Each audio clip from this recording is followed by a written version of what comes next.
Isang mapagpalang araw yung lahat, mga ginigiliw naming mga taga-subaybay. Kumusta po kayo?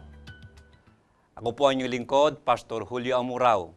At muli, samahan po ninyo kami sa susunod na isang oras ng ating pagtalakay tungkol sa pag-ibig, tungkol sa kabutihan at mga aral ng ating Panginoong Diyos sa Kanyang banal na kasulatan. Sa pagkakataong ito, muli po nating makakasama ang ating kaibigan sa ating palatuntunan, si Pastor Danny Conejos. Siya po ay isang guro ng Biblia sa College of Theology sa Adventist University of the Philippines at siya po ay ang kanyang linya ay Systematic Theology. Ibibigay po sa kanyang panahon upang siya bumati. Magandang araw ho, Pastor July. Mga minamahal po naming manunood, magandang araw po sa inyo. Samahan po niyo kami muli sa isang oras ng pagtalakay dito sa ating programa, Let God Be God. Sa ating nagdaang episode ay ating tinalakay ang tungkol sa karanasan ng tao sa tinatawag na kaligtasan. Ating tinalakay ang tinatawag na justification, sanctification at ang kahuli-hulihan ng tinatawag na glorification na kung saan doon ang lubos ang pagliligtas ng ating Panginoong Hesus. At ito ay mangyayari doon sa kanyang tinatawag na second coming. Ngayon po, ating titingnan, ano ba ang sinasabi ng Biblia tungkol dito sa tinatawag na second coming o ikalawang pagbabalik ng ating Panginoong Hesus. Alam ko pong iti napakagandang paksa, kailangan po natin dito ang gabay ng banal na Espiritu, kaya nga po tayo po ay yumuko sa panalangin. Tayo ho'y manalangin, mapagpala po naming Ama. Salamat ho sa panahong ito na muli po naming mapag-aralan ang iyong salita at nais po namin, Ama, na maunawaan kung ano yung kaloob ng banal na Espiritu sa amin. Kaya hinihiling po namin na nawa kasihan kami ng banal na Espiritu para maunawaan ho namin ang aming pag-aaralan. Salamat ho na dinggin mo po ang aming panalangin sa pangalan ni Jesus. Amen. Pastor, ang gaya ng aking nabanggit kanina sa aking introduction, tinalakay natin sa ating nagdaang episode ang tungkol sa the experience of salvation.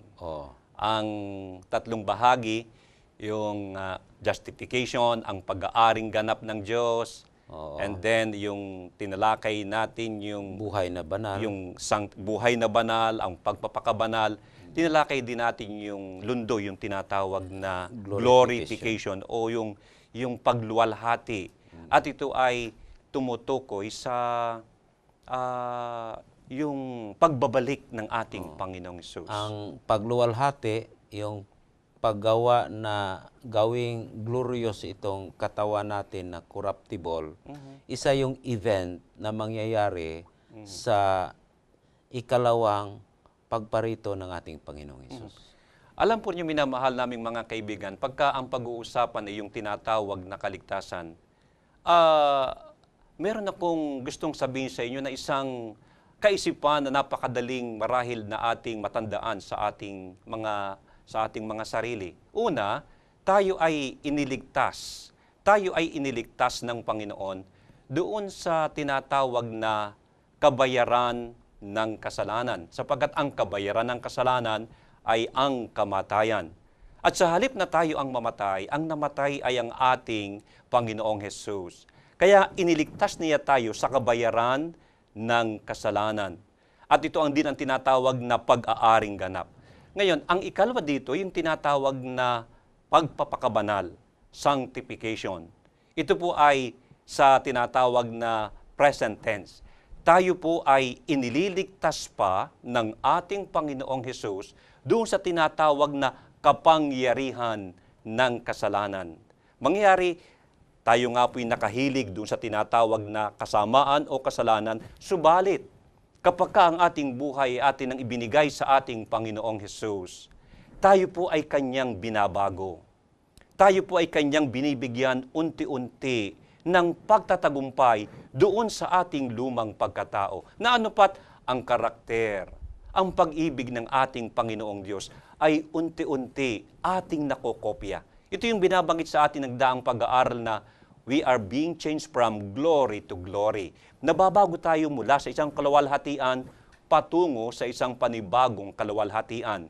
Kaya, inililigtas pa tayo hanggang sa ngayon ng tinatawag ng biyaya ng ating Panginoon Hesus, iniligtas tayo sa kapangyarihan ng kasalanan. Ang paghahari ng kasalanan ay ating pinagtatagumpayan. At sa huli, tayo po'y ililigtas pa ng ating Panginoong Diyos doon sa tinatawag na presensya ng kasalanan. Kaya nga itong ating katawan ay babaguhin at hindi lamang yon. Dadalhin tayo ng ating Panginoon doon sa kanyang kaharian, doon sa langit na bayan. Ito po ang ikaw lang pagbabalik ng ating Panginoong Hesus. Ngayon, tingnan po natin, gaano katiyak ang pagbabalik dito ng ating Panginoong Hesus. Alam po ninyo ang sabi, dito sa banal na kasulatan, kung ating bubuksan ang aklat ng ang Ebanghelyo sang ayon kay Juan, alam ko na ito ay maging ang mga bata ay alam halos ang talatang ito. Juan 14, 1 hanggang 3, ito po ang sinasabi. Huwag magalumihana ng inyong mga puso. Magsiyampalataya kayo sa Diyos, magsiyampalataya din naman kayo sa akin. Sa bahay ng aking ama ay maraming tahanan. Kung di gayon, ay sinabi ko sana sa inyo sapagkat ako'y paruroon upang ipaghanda ko kayo ng dakong kalalagyan. At kung ako'y pumaroon at kayo'y may paghanda ng kalalagyan, ay muling paririto ako at kayo tatanggapin ko sa aking sarili upang kung saan ako naruroon, kayo naman ay dumuon.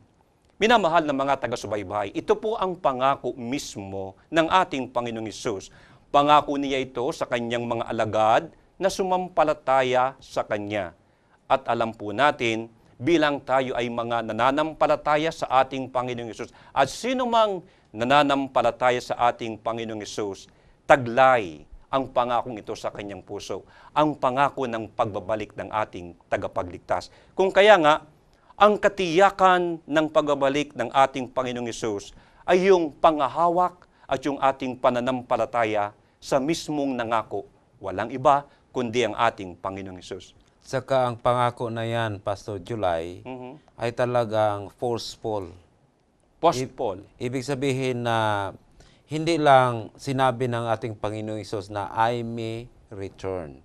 I may return. Oo. Talagang sinabi siya, I will I will. return. Nandun yung katiyakan. Yung katiyakan. Ang tao ang nangangako, yung isang general dati nangako sa atin na babalik, sinabi niya, I shall return. General Douglas MacArthur. Pero ito, nandyan yung tono ng katiyakan. Mhm. Kaya yung mga nanampalataya, yung mga apostoles, at yung mga kumbertido sa mga apostoles sa kapanahon ng iyon, after na namatay ang ating Panginoong Hesus at saka nabuhay muli at pumunta sa kalangitan, sila po ay mayroong expectation na babalik ang Panginoon sa kanilang kapanahunan. Mhm. Kaya nga, nung nangaral si San Pablo, sinulatan niya yung si Tito. Si Tito. Na makita natin sa Titus 2:13, na tayo po'y naghihintay sa blessed, na tinatawag yan na blessed hope. Anong hinihintay natin? Yung appearing of our Lord and Savior, Jesus Christ. Pastor, basahin ko po yung inyong talatang binanggit kanina, yung kabuuan. Ang sabi, Tito 2:13, na hintayin yung mapalad na pag-asa at ang pagpapakita ng kaluwalhatian ng ating dakilang Diyos at tagapagligtas na si Hesus Kristo. Kaya ang ibig ko lang sabihin na yung pangako ng ating Panginoong Hesus, pinaghawakan yan sa mga tao na andoon, sa mga apostoles, at saka yung sumunod sa mga apostoles, yung mga nakarinig at nanampalataya sa ating Panginoong Hesus, at talagang na mayroon silang pag-asa, buhay na pag-asa, blessed hope, na darating ang Panginoon sa kanilang kapanahunan. Kaya nga nagkaroon ng konflikto doon sa Tesalonica, kasi ang akala ng mga tao, matatapos na talaga. Kaya kinurik ni San Pablo yon. Sabi ni San Pablo, Hindi, kailangan pa muna na maihayag yung tao ng kasalanan bago mangyari yung parusiya, yung second coming. Kasi itong term na second coming, doon yan kinuha sa Griego na parusiya. Yung parusiya, ibig sabihin yun ang arrival of a king.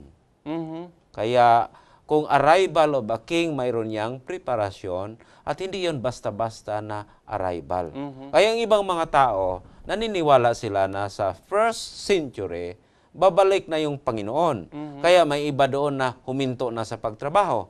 Maski noon pa. O baka noon pa yon, huminto na sa pagtrabaho. Kaya sabi ni Pablo, sumulat siya, yung hindi nagtatrabaho yan, huwag niyong pakainin.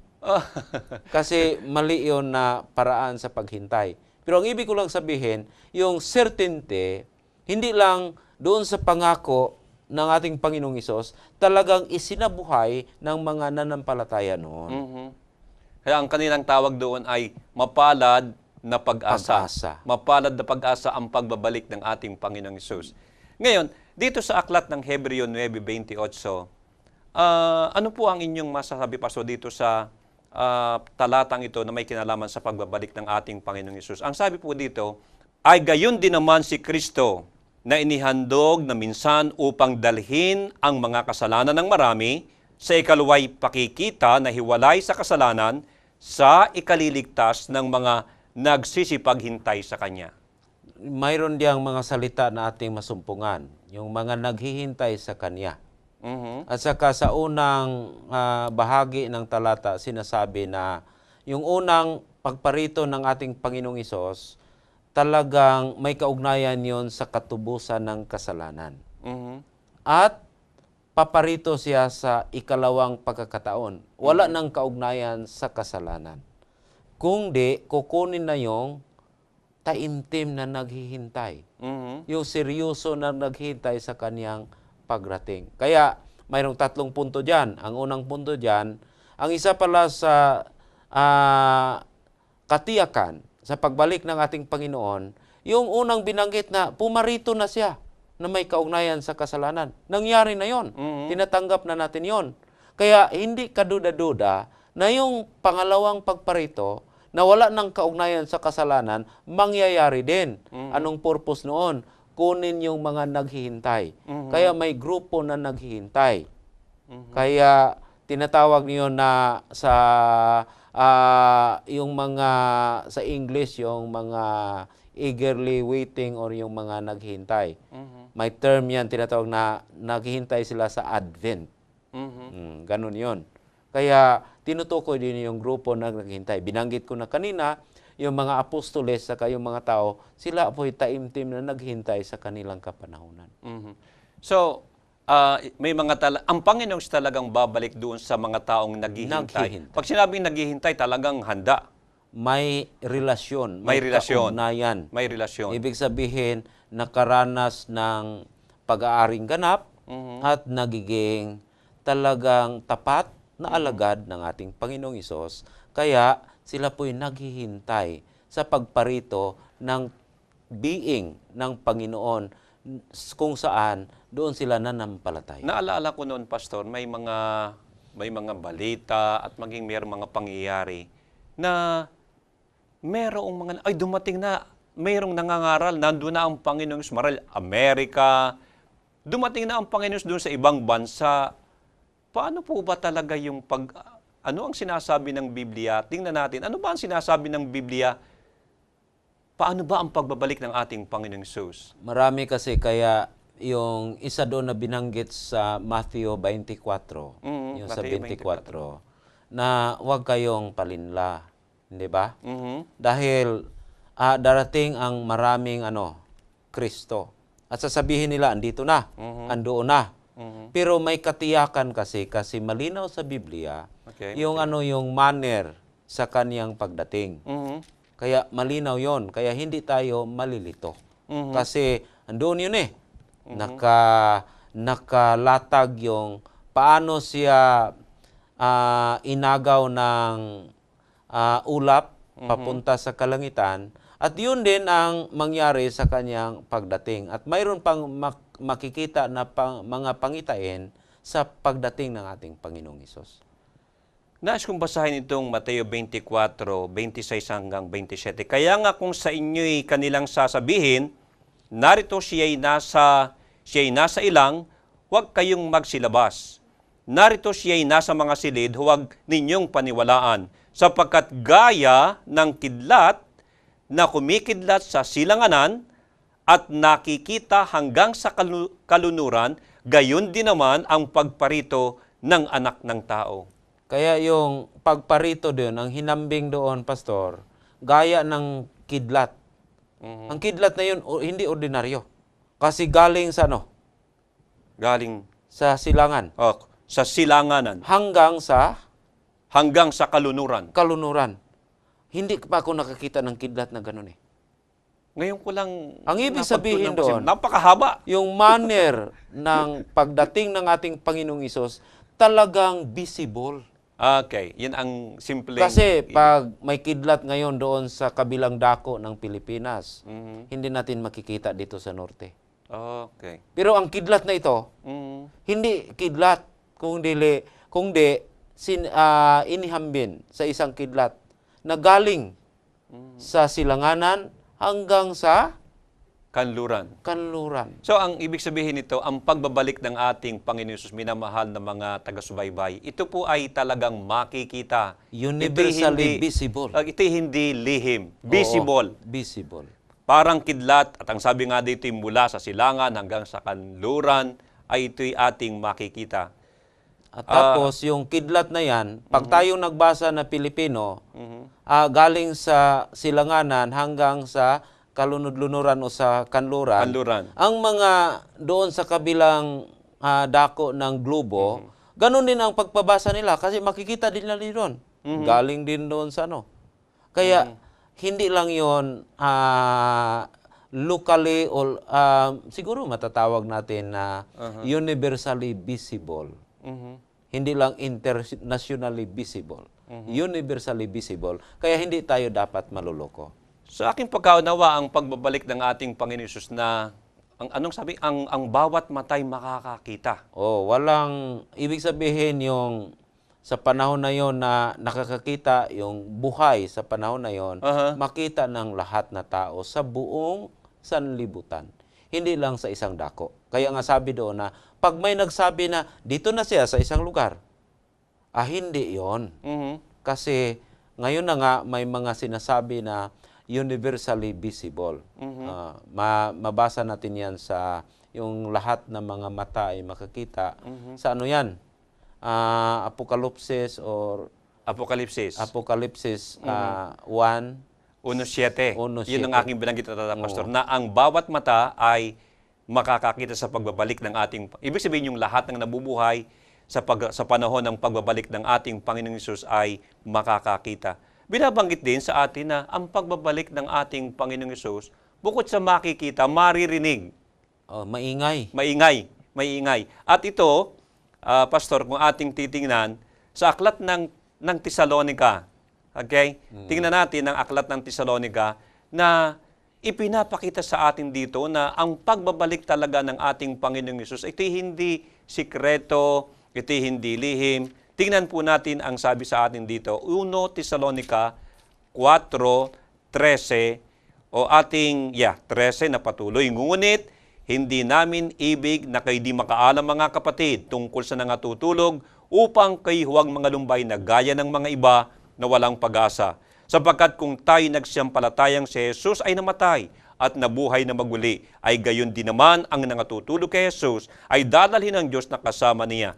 Sapagkat ito'y sinasabi namin sa inyo sa salita ng Panginoon, na tayong nangabubuhay na nangatitira hanggang sa pagparito ng Panginoon ay hindi tayo mga wala sa nung paraan sa nangatutulog. Sapagkat ang Panginoon din ang bababang mula sa langit na may isang sigaw. Kung may sigaw, may tinig ng arkanghel at may pakakak, may trumpeta. Pakakak is trumpeta. May pakakak ng Diyos at ang nangamatay kay Kristo ay unang mga bubuhay na maguli. So maliwanag dito na bukod sa ang pagbabalik ng ating Panginoong Hesus ay makikita, audible, ito'y maririnig. May sigaw at mayroong trumpeta. Kaya ang lahat pagbabalik. makakaalam talaga. Makakaalam talaga. Hindi pwede na sabihin natin na ilan lang ang nakaalam. Mhm. At yung nakaalam, ibabalita. Hindi na kailangang ibalita. Kasi lahat ay makakita at makarinig. Dahil yun nang ang salita na parusiya. Mhm. Yun ay ginagamit sa arrival of a monarch or a king. Yung bibisita ang hari sa kapanahonan na yun, yung mga Oriental king, hindi sikrito. Mayroong advance party na ipreparar yung lugar na dadalo ang hari. Mhm. At kung darating na ang hari, mayroong announcement. So mayroong entourage doon. Mayroong pakakak doon na mayroong announcement na darating na ang hari. Ngayon nga yung kaugnayan doon.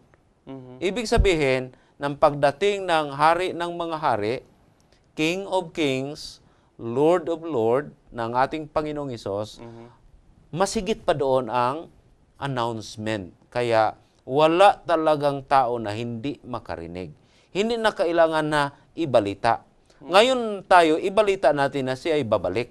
Pero yung actual na pagbalik, hindi na kailangan ng pabalita. Mhm. Ngayon, ang kailangan na pagbalita na maghanda tayo dahil siya ay babalik. Pero yung actual na pagbalik, makikita ng lahat. Mhm.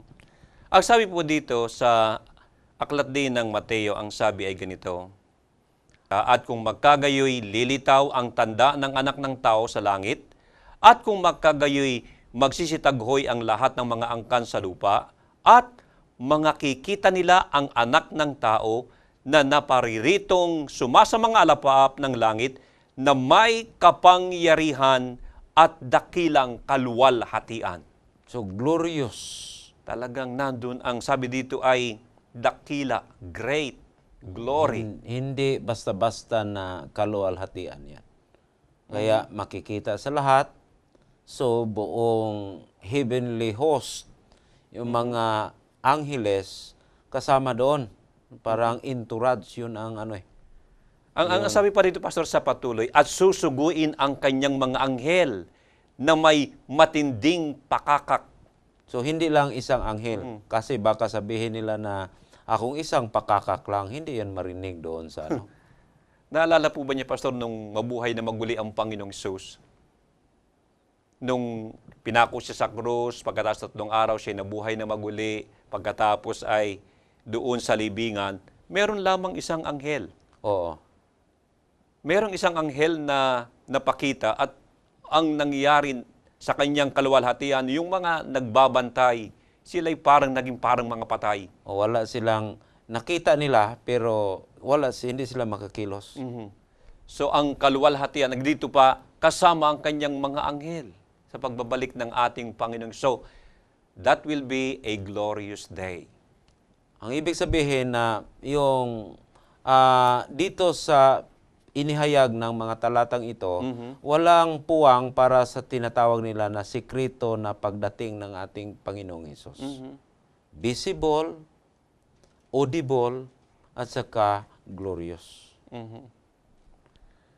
Ano po ba ang mangyayari pa kung narito yung kanyang tinatawag na the manner of His coming? Ano naman ang mangyayari sa mga tao? Yung akyat o yung inagaw ang ating Panginoong Hesus papunta sa kalangitan, iyon ay nangyari kasama ang mga apostoles. Hindi lahat na mga apostoles.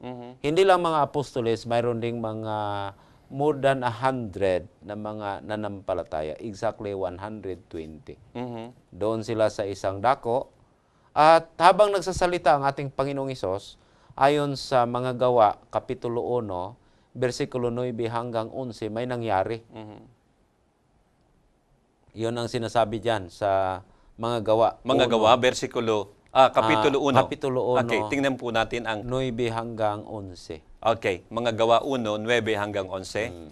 At pagkasabi niya ng mga bagay na ito, nang siya'y tiningnan nila, ay dinala siya sa itaas, at siya tinanggap ng isang alapaap at inubli sa kanilang mga paningin. At samantalang tinititigan nila ang langit habang siya'y lumalayo, Narito may dalawang lalaking nakatayo sa tabi nila na may puting damit na nagsasabi naman, "Kayong mga lalaking taga-Galilea, bakit kayo nangakatayong tumitingin sa langit? Itong si Jesus na tinanggap sa langit mula sa inyo ay pariritong gaya rin ng inyong nakitang pagparoon niya sa langit." Kaya nga doon sa Mateo, siya ay nakasakay sa alapaap. Kasi pag paroon niya, pag nang pumunta siya sa kalangitan, nakasakay din sa alapaap. Ang kaibahan lang dito, yung mga tao na kasama niya doon, tumitingin sa kalangitan, medyo malungkot. Ang mangyari sa mga tao sa pagbalik ng ating Panginoong Hesus, yung mga tao na may kaugnayan ng ating Panginoong Hesus at handa sa pagdating ng ating Panginoong Hesus, tumitingin sila sa kalangitan, hindi na malungkot, kagaya ng mga apostoles noong umalis ang ating Panginoong Hesus, kundi may kagalakan na. So yun ang isang grupo ng mga tao na madatnan ng ating Panginoong Hesus. Pero nang pagdating ng ating Panginoong Hesus, hindi lang yung mga naghihintay ang madatnan. Madatnan din yung hindi naghihintay. Kaya may kaibahan yun na response o siguro may kaibahan na makita doon sa naghihintay at doon sa hindi naghihintay. Sa madaling sabi, yung mga naghihintay, handa sila. Handa. Yung mga hindi naghihintay, Hindi sila handa. hindi sila handa. Kaya may picture doon yung yung sa Revelation chapter 6. Chapter 6. Siguro pasimula sa bersikulo 15 or 14. Aklat ng Apokalipsis, kay Kapitulo 6, narito ang binabanggit sa Biblia ng paglalarawan ng mga tao. Isang uri ng mga tao na daratnan ng ating Panginoong Hesus. At ang langit ay nahawi na gaya ng isang lulong aklat kung nalululon, at ang bawat bundok at pulo ay naalis sa kanilang kinatatayuan. At ang mga hari sa lupa, ang mga prinsipe, at ang mga pangulong kapitan, at ang mga mayayaman, at ang mga kapangyarihan, gayon din ang bawat alipin at ang bawat laya ay nagsipagtago sa mga yungib at sa mga bato, sa mga bundok, at sinasabi nila sa mga bundok at sa mga bato, ito po'y versikulo 16, at sinasabi nila sa mga bundok at sa mga bato, "Mahulog kayo sa amin, at kami inyong itago sa mukha noong nakaupo sa luklukan at sa galit ng kordero." Parang hindi masaya ang grupong ito. Hindi kasi hindi nga sila handa. Kaya tatago sila. At sa pangyayari sa pagbalik ng ating Panginoong Hesus, hindi lang pala yung glorious na appearance niya, yung entourage galing sa kalangitan, mayroon din palang mangyayari dito sa sanlibutan. Yung may nabanggit yan na yung bundok ay Ang sabi dito, nahawi na gaya ng Nahawi. lulon ang aklat ang langit, at ang sabi dito, bawat bundok at pulo ay naalis sa kanilang kinatatayuan. mayroong hindi, mayroong parang earthquake na nangyayari na napakalakas. Napakalakas. Oo. Kaya yun, isa yung grupo sa mga tao na madatnan, yung mga tao na hindi handa. Ibig natin sabihin, yung mga tao na hindi nanampalataya sa ating Panginoong Hesus. So, hindi sila handa. Pero yung isang grupo, yung binabanggit doon sa Hebreo, na yung naghihintay at sinasabi natin doon sa Titus na sila po ay may blessed hope, Mapalad na pag-asa. mapalad na pag-asa ayon sa kay Propeta Isaias, yung sa Isaias Kapitulo 25, versikulo 9, iba din ang kanilang attitude, iba din ang mangyayari sa kanila. Isaias 25, Oh. talatang 9. Atin pong tingnan sa aklat ng Isaias 25, talatang 9. Ito po ang pagkabanggit sa atin tungkol doon sa isang uri ng manang tao, isang grupo ng mga tao na daratnan ng ating Panginoong Hesus. 25 verse 9. At sasabihin sa araw na iyon, narito, ito'y ating Diyos. Hinintay natin siya at ililigtas niya tayo. Ito ang Panginoon, ating hinintay siya, tayo'y matutuwa at magagalak sa kanyang pagliligtas. So, iba yung attitude nila kasi sila po ay may pananampalataya. Handa sila. Handa sila. Yung kanina sila ay natatakot at sila ay nagnanais mga bato, mga bundok, tabunan, itago nyo kami. Sa mukha, sa galit ng kordero. Yung galit yan, hindi ibig sabihin na puot na kagaya sa puot natin. Mhm. Kundi ang galit na yon, ang ibig sabihin doon, sa kanilang pag-unawa, galit yon kasi hindi sila handay. Hindi sila handa. So, para sa mga tao na hindi handa, ang pagparito o pagdating ng ating Panginoon ay doomsday. Doomsday. Mhm. Dark day. Dark day. Araw ng talagang Pero para sa kalungkutan, mga kapahamakan. handa na naghihintay, yon ay day of rejoicing. Araw ng kagalakan. Kagalakan. Narito, natutuwa sila. Nagagalak. So, yun ay ibig sabihin, natapos na yung pighati na kanilang naranasan, Mhm. natapos na yung mga pighati na andito sa makasalanang mundo, Mhm. at mayroon ng bago na pasimula, bagong mundo. Kasi itong presente na sitwasyon natin, yung pagbalik ng ating Panginoong Hesus ay magiging katapusan nito. At panimula na yon sa pagbabago. Mm. Sa liwanag na ito ng 2 talata na inyong ibinahagi ngayon, Pastor, ang ibig sabihin talagang kung ang pag-uusapan ay ang pagbabalik ng ating Panginoong Hesus, dadalawang lamang klase ng tao sa balat ng lupa. Isang handa At isang hindi handa. at saka isang hindi handa. Isang pagdumating ang Panginoong Hesus ay matatakot, magtatago. At ang isang klase naman ng tao, isang grupo ay yun namang magagalak at matutuwa. O magagalak. At ayon sa ating napag-aralan noong nakaraan na episode, yung mga tao na yon na nagagalak, sa isang kislap mata, sila ay magkaroon ng bagong anyo, bagong katawan. Yung katawan na corruptible will put on incorruption. Oh, yung ating katawang mayroong Mortal. kasiraan, mayroong kamatayan, Oo. ay papalitan ng walang kasiraan at ng isang katawang walang kamatayan. Oh, what a grand day. So yun ang yun Ngayon, ang ang sunod natin ngayong burden ay, how shall we prepare? Paano tayo mahanda? Napakaluwalhati ng araw na yon, napakahalaga ng araw na yon. 2 uri lamang ating pupuntahan. Papaano ang ating dapat na gagawing paghanda? ang iba gusto silang mahanda kaya pinipilit nilang alamin kung kailan darating ang Panginoong Hesus. Tinitiyak. Tinitiyak nila na alamin. Kaya mayroong mga computation na sa taon na ito darating na ating Panginoong Hesus. Aha. Mayroong nagsasabi na sa susunod na taon kasi mayroong isang lumang kalendaryo na isang tribos ng mga sinaunang tao, sabi na sa susunod na Disyembre matatapos na. Ang alam ko parang ngayon yatang 2012 meron bang humula? Parang ngayon. 2012 merong humula na ngayon. the end of the world darating. Pero ang paghanda na sinasabi sa banal na aklat, hindi titiyakin kung kailan darating. Kung di, anong klaseng pamumuhay ang dapat nating isabuhay. Ang sabi dito, meron ba talagang nakakaalam ng panahon, ng taon, ng pagbabalik ng ating Panginoong Hesus? Sa Mateo 24, malinaw na ang pagdating ng ating Panginoong Hesus, hindi isang pizza o taon na dapat nating alamin. Kasi wala talagang nakakaalam. Sabi ng ating Panginoong Hesus, ang mga anghel, hindi alam. Ang may alam lang yung Ama.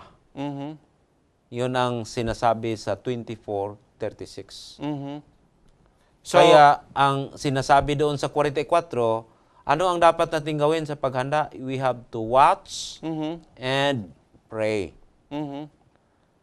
we have to watch and pray. Mateo 24:44, dito binabanggit ito yung sinasabi nyo kanina na ang oras, ang sabi dito aking babasahin, kaya nga kayo magsihanda naman sapagkat paririto ang anak ng tao sa oras na hindi ninyo iniisip. Iniisip. Kaya yung watch, at tapos yung sa Mateo 24 din, lathala natin ang mabuting balita para isang patunay o patutuo sa ating Panginoong Hesus. Yung patutuo, hindi lang yung pag-announce sa mabuting balita, kundi pag-isabuhay din sa mabuting balita dito sa atin. Hindi lang announcing or proclamation of the gospel, but living a life according to the gospel. Pero aking napansin, Pastor, dito sa aklat ng Mateo, Kapitulo 24, nagbigay ang ating Panginoong Hesus ng mga palatandaan ng pagbabalik, ng kanyang pagbabalik. Palatandaan na generic na mangyayari. Pero sabi niya, mangyayari ito. Mayroong mga digmaan, mayroong mga kagutom, mayroong mga wars o rumors of war. Pero hindi pa yan ang katapusan. Beginning of sorrow lang yun. At nangyayari yan. Nangyayari yan paulit-ulit. Pero hindi natin ibig sabihin na compute natin, ilan na bang lindol ang nangyari? Baka malapit na. Kasi yun ay talagang nagpapahiwatid lang na ang mundong ito talagang may katapusan at ang katapusan nito ay pagbalik ng ating Panginoong Hesus. Pastor, meron po akong babasahin sa inyo isang bahagi ng kasulatan. Ito rin ay sa Mateo 24. Ang sabi po ay ganito, Mateo 25, sunod sa 24, ito'y talinhaga, kung magkagayon, ay makakatulad ang kaharian ng langit sa 10 dalaga na kinuha ang kanilang mga ilawan at nagsilabas upang salubungin ang kasintahang lalaki. At ang 5 sa kanila'y mga mangmang at ang 5 matatalino. Sapagkat nang dalhin ng mga mangmang ang kanilang mga ilawan, ay hindi sila nangagdala ng langis. Datapat ang matatalino ay nangagdala ng langis sa kanilang sisidlan na kasama ng kanilang ilawan. Samantalang nagtatagal nga ang kasintahang lalaki, nangagantok silang lahat at nangakatudog. Datapat pagkahating gabi, ay may sumigaw, narito ang kasintahang lalaki, magsilabas kayo upang salubungin siya. Nang makagayay, nagsibangong lahat ang mga dalagang iyon at pinag-igi ang kanilang mga ilawan. At sinabi ng mga mangmang sa mga matatalino, bigyan niyo kami ng inyong langis sapagkat mga mamatay ang aming mga ilawan. Datapat nang sisagot ang mga matatalino na nagsasabi, baka sakaling hindi magkasya sa amin at sa inyo, magsiparoon muna kayo sa nangagbibili at magsibili kayo sa ganang inyo. At samantalang sila'y nagsisiparoon sa pagbili, dumating ang kasintahang lalaki at ang mga nahanda ay nagsipasok na kasama niya sa piging ng kasalan at inilapat ang pintuan. Pagkatapos ay nagsirating naman ang mga ibang dalaga at nagsabi, Panginoon, Panginoon, buksan mo kami. Datapat sumagot siya at sinabi, katotohanang sinasabi ko sa inyo, hindi ko kayo nangakikilala. Sa 13, mangagpuyat nga kayo sapagkat hindi ninyo nalalaman ang araw ni ang oras. Kaya mayroon dong imperative sa pagpupuyat. Pero kung i-analyze natin yung kwento, yung karanasan sa 5 dalagang mangmang at saka sa 5 dalaga na may kaalaman, yung wise. Pero pareha sila virgin. Hindi ba? Pareha sila may suot bilang abay ng kasal. Pareha sila may dalang lampara. Pareha sila naghihintay. Parehas na inantok. Pareho inantok. Pareho nakatulog. Pareho na nakatulog. Okay. Ang kaibahan, nakita lang doon ng inanunsyo na parating na yung pakakak. Dahil nung parating na yung kasintahan. Okay. Na siguro may tinutunog doon na pakakak, na darating na May yung hudyat. kasintahan, may hudyat doon. Nang sinindahan ng kanilang lampara, yung 5, umiilaw ang kanilang lampara. Pero yung 5, hindi umilaw. Anong kulang? Langis. Kulang ng langis. Kulang ng langis. Yung salita na langis, yun ay ginagamit na simbolo sa banal na espiritu. Ibig sabihin na yung 5 na babae na handa, mayroon silang intimate, buhay na ugnayan sa banal na espiritu at sa ating Panginoong Hesus. Ibig sabihin ito malapit, ay nabuhay talagang sa gabay at saka sa biyaya at sa kaloob ng banal na espiritu. Kaya sila ay handa. Ito namang 5 ay sa larawan para ding may kaugnayan ng ating Panginoong Hesus kasi nakadamit din. Pero ang kanilang buhay, hindi nagkokontrol ang banal na espiritu. Ang sabi ni Apostol Pablo sa ikalawang Timoteo, they have the form of godliness, but they are denying the power thereof. May parang anyo ng kabanalan, Anyo pero ng kabanalan, tinatanggihan pero ng wala doon ang Mhm. yung kapangyarihan na sa pamamagitan lang ng banal na espiritu. Hindi talaga langis ang kailangan doon. Kaya sabi ng kwento, nang hindi sila, kasi yung relasyon sa Panginoon, hindi mo yun pwedeng ibahagi. Personal na bagay yun. Kaya nung humingi sila doon sa 5 dalaga, sabi, hindi sapat sa amin. Yung relasyon namin, sa amin lang ito asaka sa Panginoon. Hindi ito kasya na para sa iyo. Kasi may prinsipyo ang Biblia na yung ama, yung ina, yung anak, hindi niya pwedeng iligtas ang kanyang ama o kanyang anak. Ang kaligtasan ay sariling kaugnayan sa Panginoon. Sundan natin ang kwento. Nang bumalik sila, kasi sabi ng 5, lumabas kayo, bumili kayo, nakabili nga. Nang bumalik, nakalapat na yung pintuan. Sarado na. Sarado na. Nang binuksan, sabi nila, dito na kami, Panginoon. May ano na kami. May langis na kami. Pero anong sagot? Hindi sinabi ng Panginoon na ngayon lang kayo bumili ng langis. Ang sinabi, hindi ko kayo kilala. Kung sabihin na hindi ko kayo kilala, relasyon. So, sa liwanag ng parable na ito, ng talinhagang ito, ano talaga ang implikasyon nito? Kung ano ang aral ng Panginoon na samantalang tayo naghihintay sa ating Panginoon, sa ating Panginoong Hesus? Kaya kung naghihintay tayo sa Panginoon, paano natin siya hintayin? Ating suriin kung tayo ba ay may kaugnayan sa Panginoon. Sabi ni Apostol Pablo, kailangan na suriin natin kung tayo ba ay andiyan sa pananampalataya. Noong nakaraang episode, hindi natin nabigyan ng definition yung pananampalataya. Ang pananampalataya, Pastor, ito yon. May 3 elemento yon. Yung buhay na pananampalataya. Buhay na pananampalataya. Kasi may nagtanong sa akin, ano ba ang klaseng pananampalataya na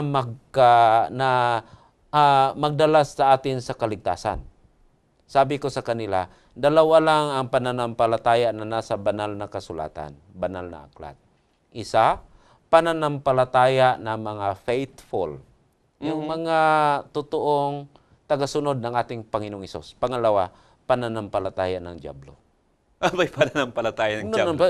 Okay. Nagtitrimbol nga, pero hindi nakaranas ng kaligtasan. Kasi ang totoong pananampalataya, mayroon ng 3 elemento. Una, there is an intellectual assent that someone or something is true. So mayroong kaalaman na nag-exist ang Panginoon. Na ito, banal na kasulatan ay totoo. Intellectual assent. So ibig sabihin yung kanyang paniniwala may pinagbabatayan May at pinagbabatayan. ito ay ang banal na kasulatan. Oo. So, Paano kung ang pinagbabatayan ng kanyang nasa isip hindi ang banal na kasulatan? ay iba yon. Pero at least mayroong intellectual assent, mayroong konsente sa ating intellect, sa ating utak. Pangalawa, yung trust, Pagtitiwala. yung pagtitiwala. Mayroon, sabi mo nga na totoo. Alam mo na itong sasakyan na ito galing sa Maynila pupunta sa norte. So, alam mo yan. Pero kung wala kang tiwala sa sasakyan na yun, hindi ka sasakay. Okay, yes. Okay? So kung wala kang tiwala na darating yun, hindi ka bibili ng ticket. So maliban sa tiwala, so 2 na.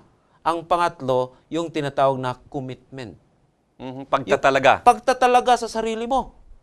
So, kung ikaw ay nagtitiwala na ang eroplano na ito galing Maynila, papuntang Cebu, alam mo yon, intellectual assent, bumili ka ng ticket kasi may tiwala ka eh. May tiwala. Pero kung wala kang commitment na sasakay, hindi ka rin Hindi ka makakarating. Kaya ganun yun ang larawan ng isang buhay na pananampalataya. Yun ang pananampalataya na nagpahiwatig na mayroon kang kaugnayan sa ating Panginoong Hesus. Yun ang pananampalataya na gumagawa sa pamamagitan ng pag-ibig. Kaya ang pananampalataya na yon, kung nasa buhay natin yon, ibig sabihin, ang pananampalataya na yon, yun ang dahilan na nagkaroon tayo ng posisyon sa banal na espiritu. Kaya pagdating na ating Panginoong Hesus, umiilaw yung lampara, yung 5 dalaga doon. So yun ang, kung ating titingnan, ang sabi dito sa talatang 13, 25-13, yung po ba ang kabuuan nung, o bahagi kaya ba ito nung sinasabing, mangagpuyat nga kayo? Kaya yung managpuyat nga kayo, Di ba ang pagpupuyat yung sa ating, hindi yung yun physical natulog, na yun ang pagpupuyat na parang hindi natutulog. karaniwang pagkaunawa. Hindi yung pagpupuyat doon, ibig sabihin, siguraduhin natin, Mhm. okay, na hinahanap natin, o siguro, binigyan natin ng puwang ang banal na espiritu sa atin. Mhm. So, watchfulness yun. Mhm. Meron akong parang nakitang komentaryo o parang kahulugan itong pagpupuyat na ito. Sabi, be watchful. To live means, it means to live a life of constant expectancy. Okay, it means to live a life of constant expectancy and readiness. Kaya nga, may nabasa ako na isang kaisipan na yung paghintay sa ating Panginoong Hesus, hindi yan sa pamamagitan ng sa pagtingin sa kalendaryo. Hindi calendar time. Kasi kung calendar time ang binibilang mo araw at saka taon. Okay. At So, saka Pastor, oras. samantalang in-story mo, yan ang ating gagawing conclusion Oo. ng ating pag-aaral Hindi yon ngayon. calendar time, pero lover's time. Lover's time. Kasi yung panahon ng mga magsing-irog, yung mga magkasintahan, halimbawa, yung lalaki, sasabihin niya, bibisita ako sa linggo. Mhm. Nako, Miyerkules pa, naghanda na yon. Aha. Pagkatapos, hindi yan na ibig sabihin nabuboard sa pagkahihintay. Excited. Excited yun. Talagang malapit Doon na. yung expectancy. Okay. Pero kung naghihintay ka na wala kang relasyon, wala kang ugnayan, hindi mo lovers, Mhm. napakatagal yung isang oras. Mhm. Kaya lovers time yung paghintay natin sa Panginoon, hindi calendar time. Mhm. Kaya yun ang siguro magandang batayan sa ating pamumuhay. Mhm. Ang banal na kasulatan, banal na aklat nagsasabi sa atin paano tayo mabubuhay na maintain yung ating relasyon sa ating Panginoong Hesus. Minamahal na mga kaibigan, tayo po ay manalangin sa Panginoon sa oras na ito. Amang banal na makapangyarihan sa lahat, marami pong salamat na kami inyong binigyan ng kaunawaan, ng kaalaman, ng mga butil ng katotohanan tungkol sa pagbabalik ng aming Panginoong Hesus. Dalawang uri lamang, grupo ng tao ang aming maaring kabilangan. Doon sa mga handa at doon sa mga hindi handa. Doon sa kanyang pagbabalik ay matatakot at mayroong malaking pagkatakot sa kanilang puso. At maaari namang doon sa isang grupo ng tao na magkakaroon ng kagalakan at kasiyahan sa kanyang pagbabalik.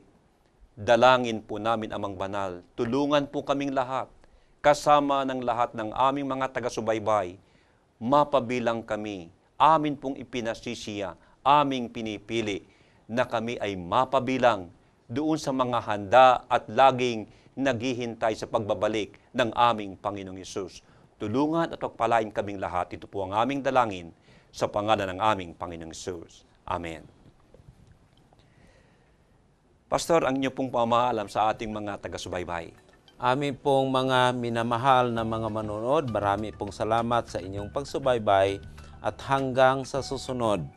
Tandaan po natin, tayo po ay iniibig ng Panginoon. Minamahal naming mga kaibigan, ang inyong lingkod, Pastor Julio Umora, nagpapasalamat po muli sa inyong pagsubaybay sa ating pagtalakay. Muli, kami po ay nag-aanyaya sa ating susunod na pag-aaral dito po sa ating programa, Let God Be God. Ang